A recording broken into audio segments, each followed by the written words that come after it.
How many ways are there to talk to someone who died? I've counted 9. Some worked so well, they reorganized my understanding of what happens to us. Some just took from my wallet and nothing else. So today, I'm ranking them, S down to F. One thing first. Every method on this list has worked for somebody. Every one. This isn't about which is real. It's about which is most likely to give you something you can hold on to, and what it costs you to find out. If you've never watched one of these, a tier list is just a ranked board. S at the top, F at the bottom, everything else in between.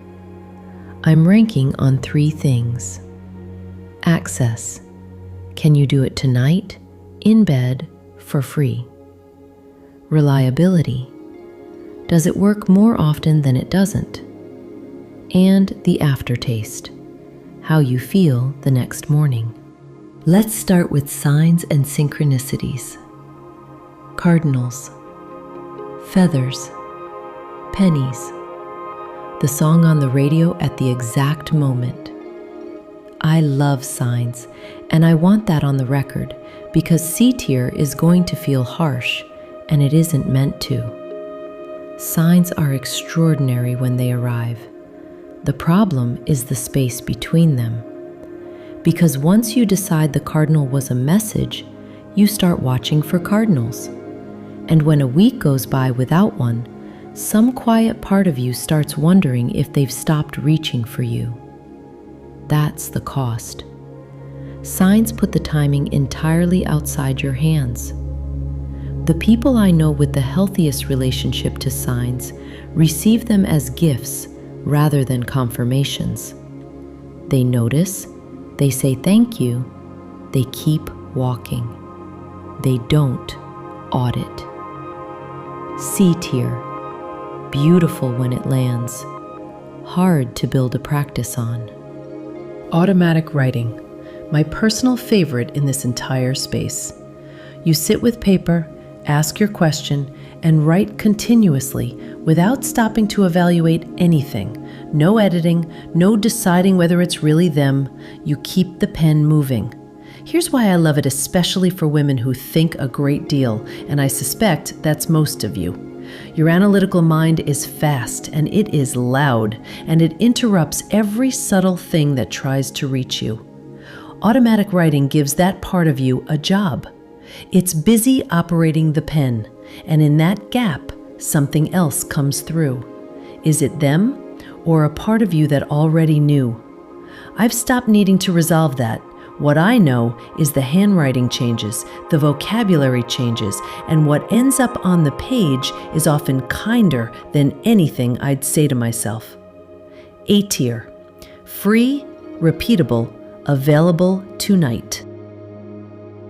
How about the stranger in your DMs? You post about your loss. Within 6 hours, someone with a moon in their username messages you. They've been receiving something for you. It's urgent. It costs $40. My dear friend, hear me with all the love I have. A person genuinely receiving something for you does not charge you at the moment of your worst pain. Grief makes us so beautifully, dangerously open. And there are people who have built entire businesses on knowing exactly when that window opens. Real practitioners have websites. They have wait lists. They let you come to them. Be wary of those who use language like curses or suggest your loved one is in some sort of purgatory and only they can fix it. This reeks of scam. F tier, and this is the only F I'm handing out today. Everything else here is at least trying.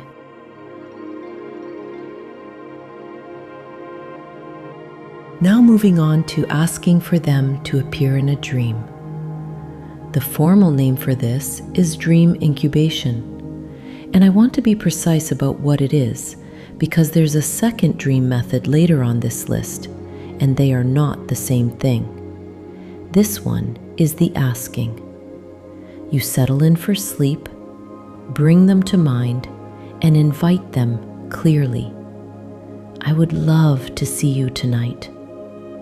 Then you release it and sleep. That's it. That's the whole practice. It costs you 11 seconds, and it works often enough to be worth doing every night. Be and not hire for one reason. You've opened the door beautifully, and you still can't make anyone walk through it. What happens after the asking is its own separate thing, and it ranks higher. We'll get there. Induced ADS therapy is S tier, and it's the one almost nobody knows about. Induced after-death communication was developed by a psychologist named Alan Botkin, working with grieving veterans.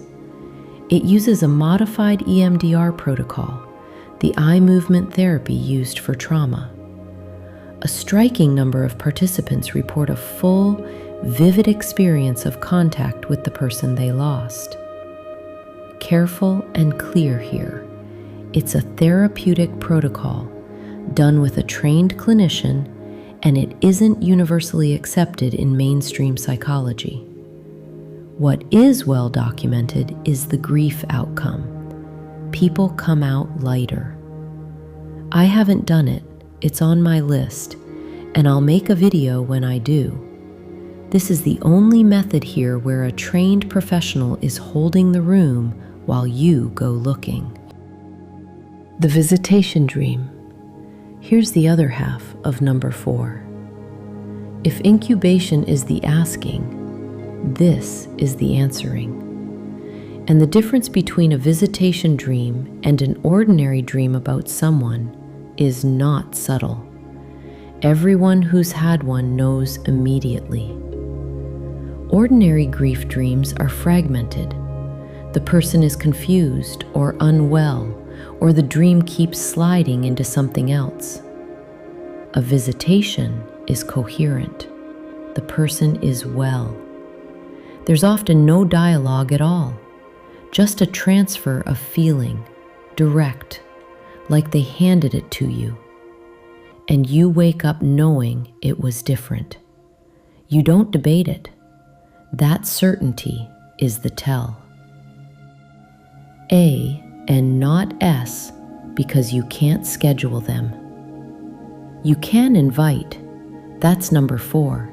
That's the whole reason incubation earns its spot. But you can't summon one on the night you need it most. Still, of everything here, visitation dreams change people the most per single occurrence. One of these can carry someone for years. Letters to them. You write to them, not about them, to them. What happened this week? What you're angry about? What you wish they could see? There's real research behind why this works. It keeps the relationship in present tense. It gives your love somewhere to go on the days nothing is reaching back. B tier, low ceiling, very high floor. It works every single time at a modest size and never fails you. Mediumship, C tier. I know, come argue with me in the comments, I mean that sincerely. It's C and not higher because the variance is enormous. I've sat with a medium who told me something she had no way of knowing, in language my person actually used, and I left that room different than I entered it. I've also sat with a medium who told me my grandmother was sending love and wanted me to know she's proud, which she was a wonderful woman, and also that sentence applies to approximately every grandmother who has ever existed. The good ones are remarkable. The mediocre ones are expensive and forgettable.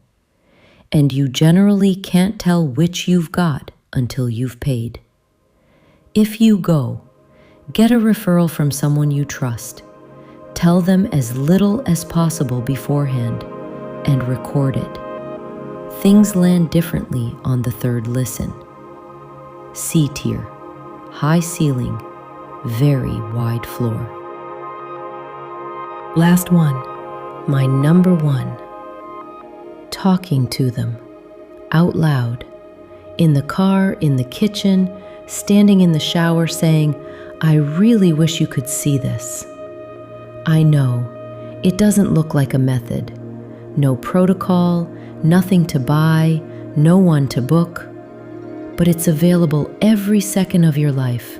It costs nothing, and it never fails to work. Because the working is the doing.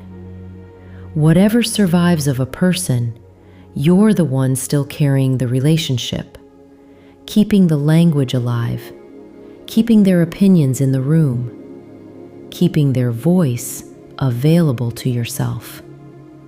That isn't a lesser version of contact. It's the foundation everything else is built on. That's the full list. Tell me where I got it wrong or what you think, especially if you've had a medium experience that belongs in S or a visitation dream you're still thinking about. That's my favorite thing you send me. Thank you for spending this time with me. I love you so much, my dear friend.